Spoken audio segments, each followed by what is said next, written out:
Natural hair colour కోసం చూస్తున్నారా? అయితే Anoo's henna and black expert వాడండి. నమస్తే అమ్మా. నమస్తే.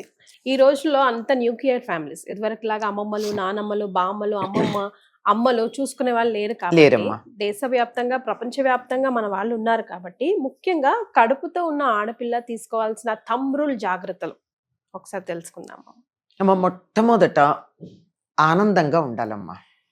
Which is important. సంతోషంగా ఉన్నటువంటి తల్లిదండ్రుల పిల్లలు వాళ్ళు సంతోషంగా ఉంటారు.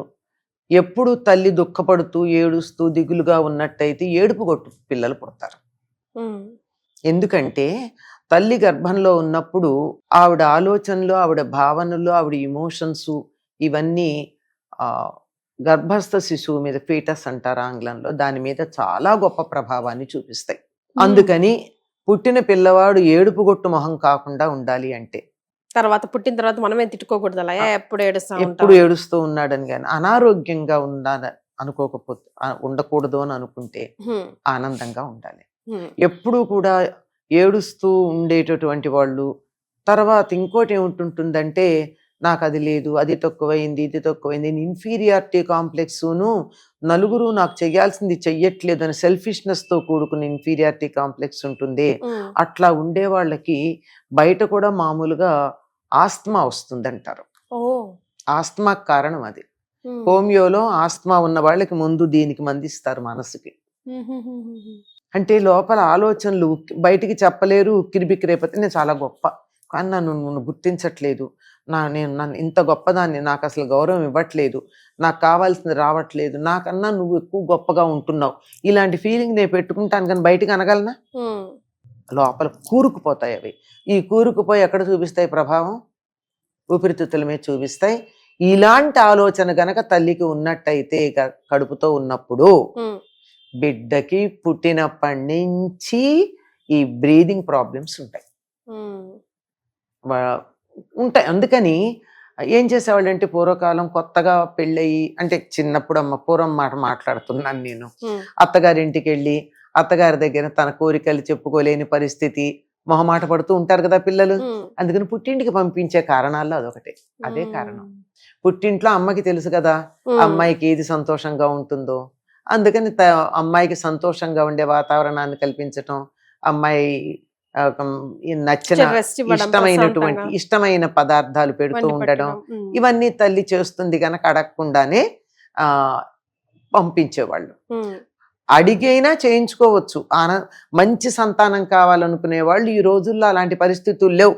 పుట్టింటికి వెళ్ళి కూర్చోవడం, తల్లి పిల్లకి అనుకూలంగా చేసి పెట్టడం, తల్లులు చేయట్లేదు, పిల్లలు వెళ్ళట్లేదు, రెండు తల్లులు కూడా చేయడం మానేశారు.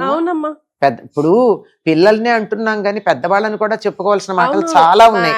గమనిస్తుంటే పెద్దవాళ్ళ విషయంలో కూడా చాలా ఫస్ట్ చెప్పట్లేదు, అసలు వాళ్ళే ఓర్చుకోవట్లేదు కదా, పిల్లలకి ఏం చెప్తారు?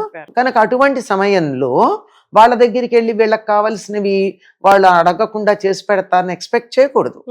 వీళ్ళు ఏం కావాలనుకుంటున్నారో వాటిని చక్కగా చెప్పి సంతోషంగా తమని తాము ఉంచుకునే ప్రయత్నం చేస్తే మంచి పిల్లలు పుడతారు. So first thumb rule is you have to be happy in and out. ఎలాగంటే మీకు ఇంకో మాట చెప్తా. సీమంతము, పుంసవనము ఇవన్నీ మనం ఈ రోజు లేదో చేతులకు గాజులేయడంతో సర్దుతున్నాం కాదు. పూర్వకాలం చక్కగా మంత్రపూతంగా భార్యాభర్తలు ఇద్దరిని కూర్చోబెట్టి చేసేవారు. అలాంటి చేసే దాంట్లో ఈ క్రతువు ఏదైతే ఉందో అది అయ్యాక అమ్మాయికి మంచి సంగీతం వినిపించాలి, బయటికి తీసుకుని వెళ్ళి విహారం చేయించాలి, తర్వాత ఇష్టమైన పదార్థాలు పెట్టాలి అని 3 కండిషన్స్ పెట్టారు. ఇది కూడా భర్తే చేయాలని చెప్పారు. మరి ఇది గనక ఉన్నట్టయితే ఆ అమ్మాయికి ఎంత ఆనందంగా ఉంటుంది. ఇప్పుడు నువ్వు కడుపుతో ఉన్నావా, పని చేయలేవా, అదా ఇదా, ఇంకా చాలా ఉంటాయి కదా. ఇవన్నీ కండిషన్స్ పెట్టి విసుక్కునే కన్నా నువ్వు హ్యాపీగా ఉండాలి కదా, నీకు నచ్చిన మ్యూజిక్ వినిపిస్తానురా, నీకు సినిమాకి వెళ్ళాలనుందా, సినిమాకి తీసుకెళ్తానురా, నీకు ఐస్ క్రీమ్ తినాలనుందా, తినిపిస్తానురా అని చెప్పి తీసుకెళ్తే ఎంత ఆనందంగా ఉంటుంది. ఇప్పుడు ఐస్ క్రీమ్ ఏమి ఖరీదైందేం కాదు, చాలా కొద్ది సొమ్ముతో వచ్చేస్తుంది, లక్షలు పెట్టి కొనాల్సిందేం లేదు. లేదు. కడుపుతో ఉన్న వాళ్ళు ఐస్ క్రీమ్ తినొచ్చా అమ్మా? ఎందుకు తినకూడదు? ఓకే. అమ్మకి ఫేవరెట్ ఐస్ క్రీమ్. అట్లా కాదమ్మా, నా ఫేవరెట్ అని కాదు, ఎందుకు తినకూడదు అన్నది. అంటే జలుబు చేస్తే తుమ్మి తుమ్మి తుమ్మి ఏమన్నా అయితే? అసలు జలుబు ఐస్ క్రీమ్ తింటే జలుబు చేస్తుందని ఎవరు చెప్పారు? కొంతమందికి ఎలర్జీ ఉండదా? ఎలర్జీ ఉన్న వాళ్ళు తినకూడదు. ఎలర్జీ అందరికీ ఉండదు కదా. ఒకవేళ ఎవరికైనా ఎలర్జీ ఉన్నా చిన్న ట్రిక్ ఉంది. ఐస్ క్రీమ్ తిన్నాక ఇంటికి వచ్చి కొంచెం గోరువెచ్చని నీళ్ళు తాగితే సరే. నేను అదే చేస్తాను. సింపుల్. గాగల్ చేస్తా లేకపోతే. సింపుల్ అమ్మా. ప్రతి దానికి మార్గం ఉంది. మనసు ఉంటే మార్గం ఉంది. మరే మనసు ఉండాలంతే. ఆర్గానిక్ తినండి రా నాయనా. ఎక్కడ పడితే అక్కడ కాకుండా. ఎక్కడ పడితే అక్కడ తినకూడదమ్మా. బయట మీకు దొరికే చాలా ఐస్ క్రీమ్లు కంప్రెస్డ్ యోగర్ట్ ఏదో ఉంటుంది. It's not milk. మిల్క్ తో చేసిన ఐస్ క్రీమ్ తినండి, అది మంచిది. ఇది ఎలర్జీ వచ్చే అవకాశం ఉంది. మిల్క్ తో చేసింది రాదు. ఇంకోటి ఏమిటంటే తెలిసింది, మిల్క్ ఎలర్జీ ఉన్న వాళ్ళకి కూడా మిల్క్ తో చేసిన ఐస్ క్రీమ్ తింటే రాదు. జలుబు రాదంటున్నారు కాదు, ఎలర్జీ ఎలర్జీ రాదు. ఎలర్జీ రాదు. కొంతమందికి లాక్టో ఎలర్జీ ఉంటుంది కదమ్మా, వాళ్ళు పాలు తాగలేరు అవి. అట్లాంటి వాళ్ళకు కూడా మిల్క్ తో చేసిన ఐస్ క్రీమ్ తింటే రాదు, ఆ ప్రాసెస్ వల్ల పోతుందట అన్నారు. మరి వైద్యులు చెప్పిన మాట. టాపిక్ వచ్చింది కాబట్టి ముందు అసలు ఫస్ట్ 4 months అట్లా అస్సలు తినాలనిపించదమ్మా. వామిటింగ్ సెన్సేషన్ ఉంటది. ఇంట్లో కనీసం అన్నం ఉడికినా టీ కాసినా కూడా అనే వాళ్ళు. అట్లా కాదు, కొద్ది మందికి ఒక్కొక్కళ్ళకి ఒక్కొక్కటి ఉంటుంది. ఒక్కొక్కళ్ళకి అక్కడ కాఫీ వాసన వస్తే ఇక్కడ ఆనందంగా ఉంటుంది. కొంతమంది పిల్లలు కడుపులో అక్కడ కాఫీ కలుపుతూ ఉంటే వాళ్ళు గంతులు వేస్తారు. వాళ్ళ కాఫీ మామూలుగా తాగని వాళ్ళు కూడా అప్పుడు తాగుతారు కదా. కొంతమందికి అన్నం ఉడుకుతుంటే తెలుస్తాయని. నాకు అసలు టీ కాఫీ అలవాటు ఉండేది కాదమ్మా, ప్రెగ్నెన్సీ టైంలోనే అలవాటు అయింది. ఎందుకంటే సిప్ చేసినప్పుడల్లా మూమెంట్స్. అంతే కాదు, వంటింట్లో కాఫీ కలుపుతుంటే కూడా ఇక్కడ గంతులేసే వూమ్స్ ఉన్నాయి. తర్వాత మళ్ళీ వాళ్ళు తాగరు. మరి ఇష్టం లేనివి కూడా తాగుతూ ఉంటారు. అంటే ఆ లోపల ఉన్న జీవుడికి ఏది ఇష్టమో అది అమ్మాయి మాటల్లో వస్తుంది, ఆ అమ్మాయి రుచుల్లో వస్తుంది. అందువల్ల తప్పనిసరిగా ఏ కోరిక వస్తే ఆ కోరిక తీర్చినట్టయితే లోపల ఉన్నటువంటి ఫీటస్ ఆనందంగా ఉంటుంది. అప్పుడు ఆనందమైనటువంటి పిల్లలు పుడతారు. చేత వాళ్ళకి కావాల్సింది పెట్టాలి. మీరు అన్నట్టు మొదటి 3-4 నెలలు వాళ్ళకు వాంతులు అవుతూ ఉంటాయి.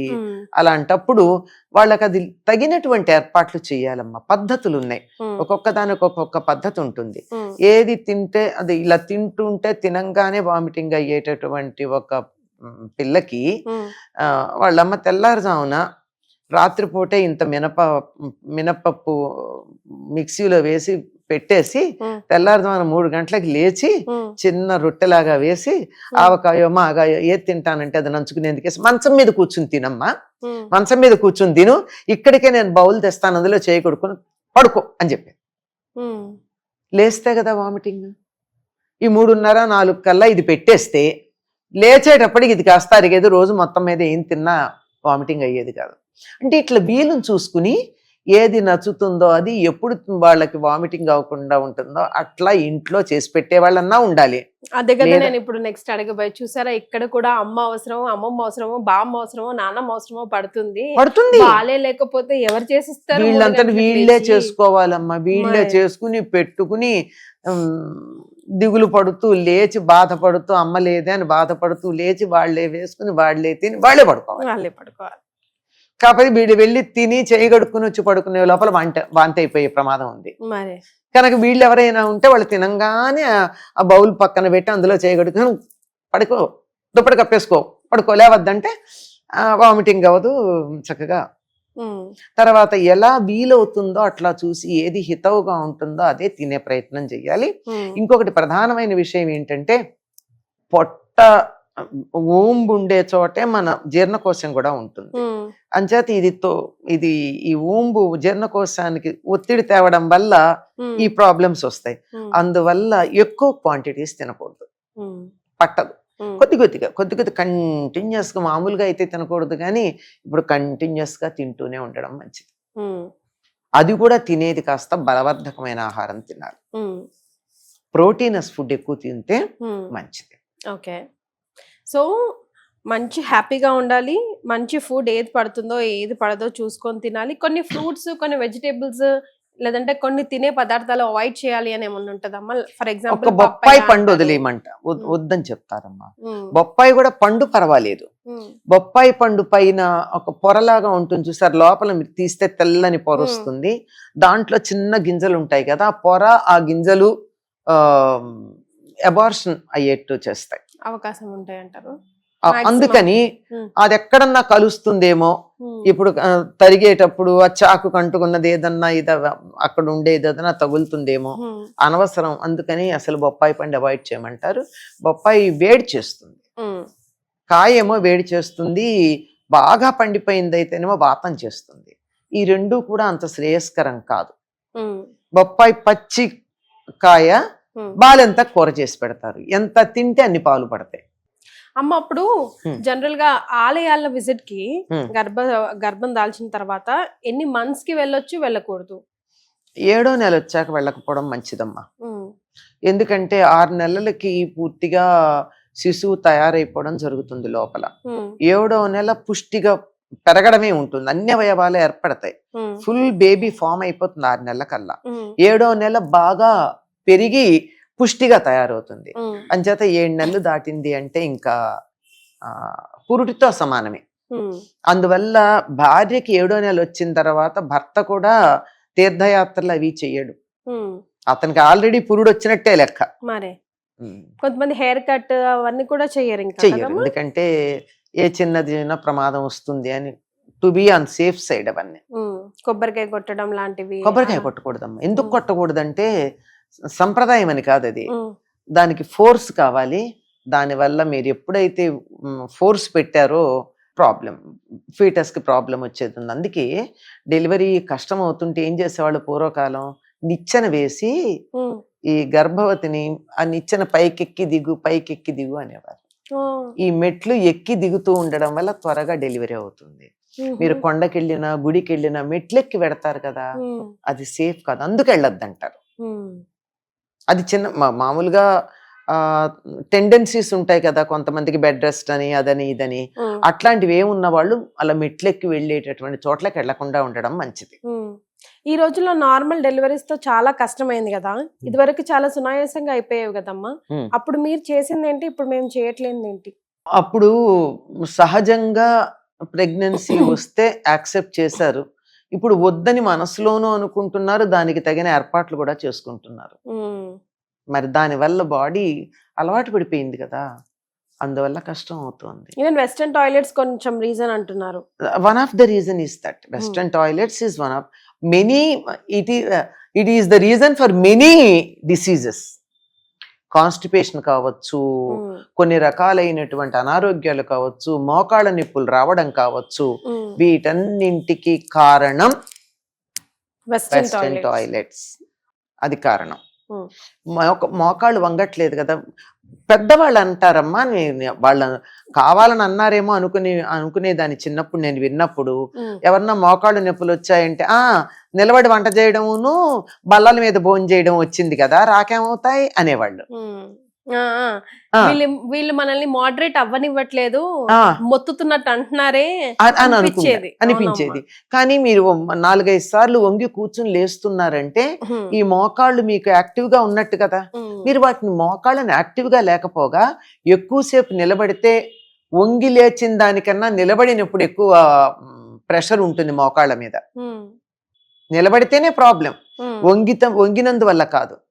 నిలబడి చేసినటువంటి వంటల కారణంగా మోకాళ్ళ నొప్పులు వచ్చే అవకాశం ఉంది. నడునొప్పి ప్రాబ్లంకి అది ఉపశమనం అయ్యి ఉండొచ్చు, కానీ మోకాళ్ళకు మాత్రం అదే కారణం.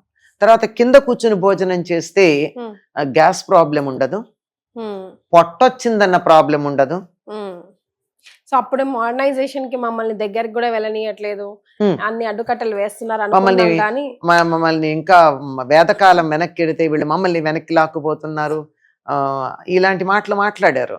కానీ ఇప్పుడు అందరు రియలైజ్ అవుతున్నారు కదా, కింద కూర్చుని తింటే ఏమవుతుంది, ప్రతి ముద్దకి ఇలా వంగి ఇట్లా తింటాం కదా, ఇలా తిన్నాక తల ఎత్తేటప్పటికల్లా ఇక్కడి నుంచి ఇలా కిందకి వెళ్ళి లోపలికి వెళ్ళిపోతుంది. అసలు గ్యాస్ ఇంకా ఎక్కడ ప్లేస్ లేదు, దానికి స్ట్రెస్ అవుతుంది కదమ్మా. సరే చెప్పుకుంటున్నాం కానీ మనలో ఎంతమంది అలా తింటున్నారు గ్రహించండి. అండ్ అమ్మ థంబ్ రూల్స్ కూడా చెప్పారు ఇప్పుడు కడుపుతో ఉన్న వాళ్ళకి. ఫర్ ఎగ్జాంపుల్ గా నార్మల్ డెలివరీ అవ్వడానికి ప్రెగ్నెన్సీ వచ్చినప్పటి నుంచి చిన్న చిన్న ఎక్సర్సైజులు చెప్తున్నారమ్మా ఇప్పుడు. పూర్వం మన వాళ్ళు చెప్పేది ఒకటి ఉంది, అలాంటివి కాకుండా ఇప్పుడు డాక్టర్లు కూడా ఆ రోజు ఇలాంటి ఎక్సర్సైజులు చేయండి డెలివరీ నార్మల్ అవుతుందని చెప్పేవి కొన్ని ఉన్నాయి. వాటికి సంబంధించి ఈ పక్క వెల్లకిలా పడుకోకుండా ఉండడం, ఇది కూడా పెద్దవాళ్ళు చెప్పింది. బోర్ల పడుకోకూడదు, వెల్లకిలా పడుకోకూడదు, పడుకున్నప్పుడు ఇలా కాలు మీద కాలు వేసుకోవడం కానీ, ఇలా కాళ్ళు ఇలా విడదీసి పడుకోవడం కానీ కాకుండా కాళ్ళు దగ్గరగా పెట్టుకుని కాలు మీద కాలు వేసుకోకుండా పడుకోవాలి. అది ఇబ్బంది అనిపిస్తే కాళ్ళ మధ్య ఒక పిల్లో పెట్టుకుని పడుకోవాలి. ఈ పెద్దవాళ్ళు చెప్పిన మాటలు. దరిదాపుల్లో ఇలాంటివే కొన్ని ఇంకొంచెం మాడిఫైడ్ గా డాక్టర్లు సజెషన్ ఇస్తున్నారు. అది ఫాలో అయినట్టయితే నార్మల్ డెలివరీ అయ్యే అవకాశం ఉందమ్మా. అవకాశం ఉంది, అది నా వరకే చెప్తున్నాను నేను. 100% కాదు. ఎందుకంటే ఆల్రెడీ బాడీ స్టిఫ్ అయిపోయింది, లోపల సిస్టమ్ రిజిడ్ అయిపోయింది. రిజిడ్ అయిపోయిన సిస్టమ్ ని లూజ్ చేయడానికి టైం పడుతుంది. నార్మల్ గా ఉంటే సమస్య లేదు, మనం ఆ రకంగా తెచ్చుకున్నాం దాన్ని. థ్యాంక్ యూ సో మచ్ అమ్మా, ధన్యవాదాలు.